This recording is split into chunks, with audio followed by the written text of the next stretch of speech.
Yeah, so let's talk about it, man. Trick Daddy, backed by Thug the Man album, man. This right here changed my life. This album changed my life, like for real. Not just as a listener, but as a collaborator. I featured on this album 2 times and produced on this album 5 times. And man, it was just like this history right here. You feel me? Like Trick Daddy's like anyone from Florida and outside of Florida, you already know Trick Daddy is a legend, man. He's a legend of the South, legend of hip hop, a veteran. You know what I'm saying? For me to be a part of this album, man, this shit just meant the world to me. Like, it was a struggle, man. I ended up becoming a part of Trick Daddy's camp, you know what I'm saying, when I was like about 16 years old. And when I first got with them, you know what I'm saying, their real intentions really was never to push me as an artist, you know what I'm saying. They was definitely interested in my beats.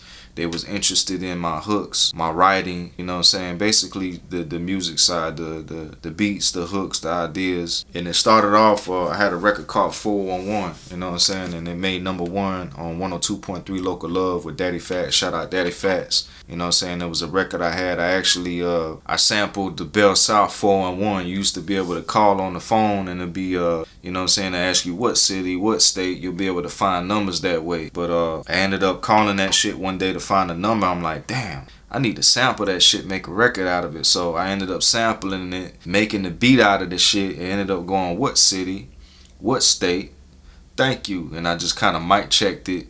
I put what city, Deerfield, what state, Florida. And I made a crazy song out of it. The shit ended up being #1 on Local Love on 102.3. That was the first record that I sold Trick Daddy. Atlantic Records actually paid me four bands for the record and didn't even use it. You know what I'm saying? So shout out to Atlantic, shout out to Trick. That was my first record I ever sold to Trick. And it was probably the most money I ever got for a track at that time. I was about 15. I think I was about 15, 16 years old around that time. I ended up meeting up with Trick and them at the Circle House. I was already kind of in the camp by then, you feel me? And that's what started it. After that, I just started putting in work with Trick, you know what I'm saying? Like going down, driving from Deerfield to Carol City every day. I had a Cadillac DeVille. I drove that thing till the wheels fell off, you know what I'm saying? I'm driving from Deerfield to Carol City every day, going to the track, going to see Trick. You know what I'm saying? And just bringing my beat machine, putting in work every day, making beats, hooks, beats, songs, going back to my own studio, making songs for myself, solo songs. I really wanted to be an artist, you know what I'm saying? I wanted to be both, you feel me? I wanted to be an artist and a producer on some Kanye West type shit, Manny Fresh type shit, but on some Rush type shit. I just put in work every day, putting in work, and then eventually I ended up sparking the attention of Mike Karen at Atlanta Records with the 411 record. That was, like I said, that was the record that I ended up producing that they bought from me. Never got used. Actually, they ended up putting a record together for it, but it never got released. They ended up putting Juvenile on it, T-Pain. Who else they put on it? Slim Thugger still tipping on and phone. Pimp C, man. How can I forget that, man? They put Pimp C on this shit.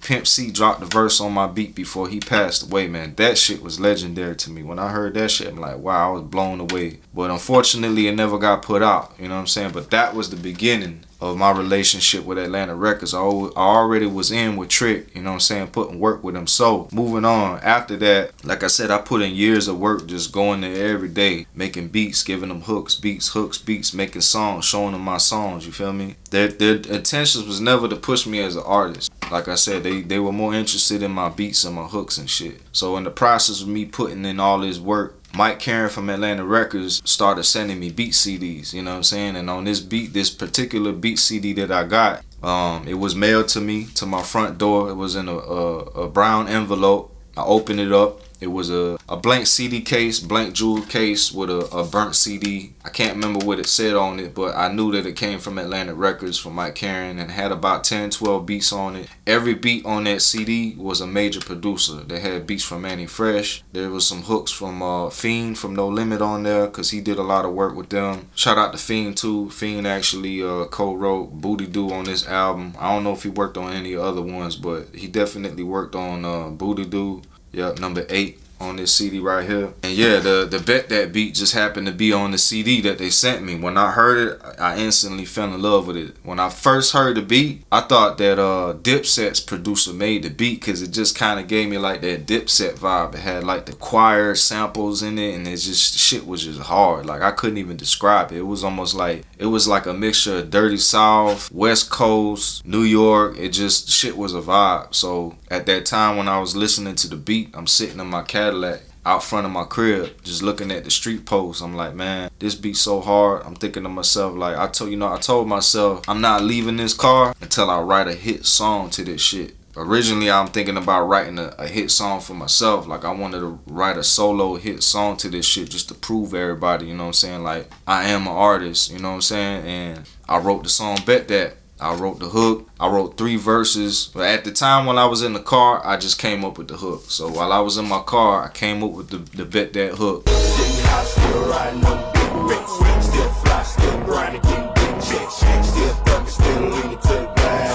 Then later on, I hopped in the studio and I dropped 3 verses to it. It was a completely solo song, you know what I'm saying?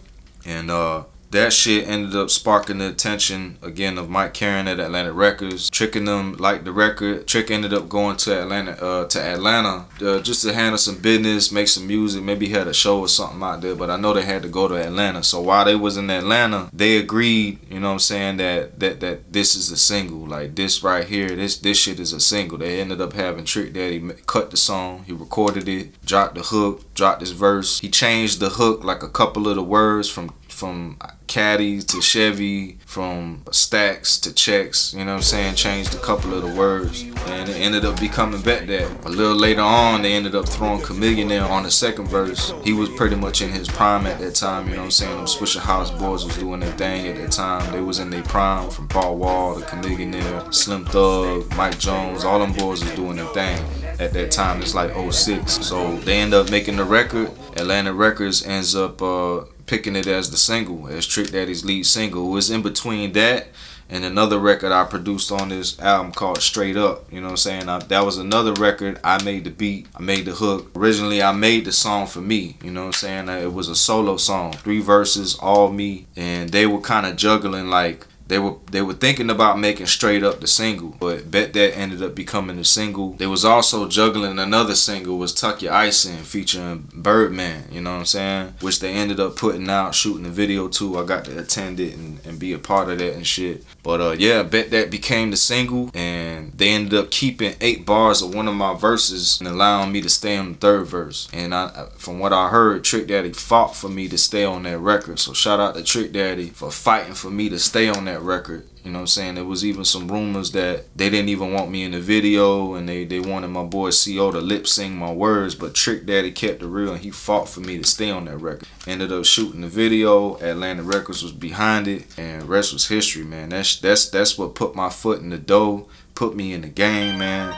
I forever got love for Trick Daddy, forever, man. I don't care what he say, what he do. That'll forever be my big brother, you know what I'm saying? Much love to Trick Daddy, man. I love you, my dog. And that's what led me into producing the rest of these tracks on this Back by Thug the Man album. I produced Straight Up, wrote the hook, featuring Young Buck. I co-wrote Bet That, featured on it as an artist. Like I said, they never had intentions of me being an artist, but I forced myself on this album as an artist 2 times. That's why I tell y'all, like, if you got a dream, you got a vision, don't let nobody make you think otherwise. You know what I'm saying? God put that vision in you for a reason. You know what I'm saying? He gives you dreams and visions for a reason. That's your dream. That's your vision that God gave you. See it out. Don't let nobody make you feel any other way. You know what I'm saying? So I ended up on this album as an artist 2 times when I was never even supposed to be on here as an artist. Like I said, I produced, wrote Straight Up the hook. I ended up co-writing and featuring on Bet That. Ended up producing 1020 Life and writing the hook, featuring on the hook. That's me singing the hook. Produced Born a Thug. That Born a Thug is a crazy story. Born a Thug. I made 5 beats for Born a Thug just to make that placement. With I think Dre did the hook originally. I can't remember. I fucking fought my ass off to get that record, man. I made 5 beats just for this one record, and I made it, man. I made the placement. I put in some work to get that one. Then I did You're Damn Right, you know what I'm saying? I produced You're Damn Right featuring the Dunk Riders, and yeah, man, that's how that shit ended up happening. That's how I ended up on Bet That, on Trick Daddy's lead single. Check the video out if you ain't seen it yet. Go Trick Daddy featuring Chamillionaire and Gold Rush, man. This hip hop history right here, man, and I'm honored to be a part of this shit right here. Shout out Trick Daddy, man. You know what I'm saying? Shout out Atlantic Records. Just my whole team, Too Hot. Shout out Juice, Mike, Cam, Skrill, cause they definitely helped me just get in this situation, period, and just being in the right situation. You know what I'm saying? But yeah, it's a little this a little fun fact for y'all right here, man. Backed by Thug the Man. Shout out Trick Daddy, Florida. Y'all already know, man. Broward County, Dade County. You can bet that.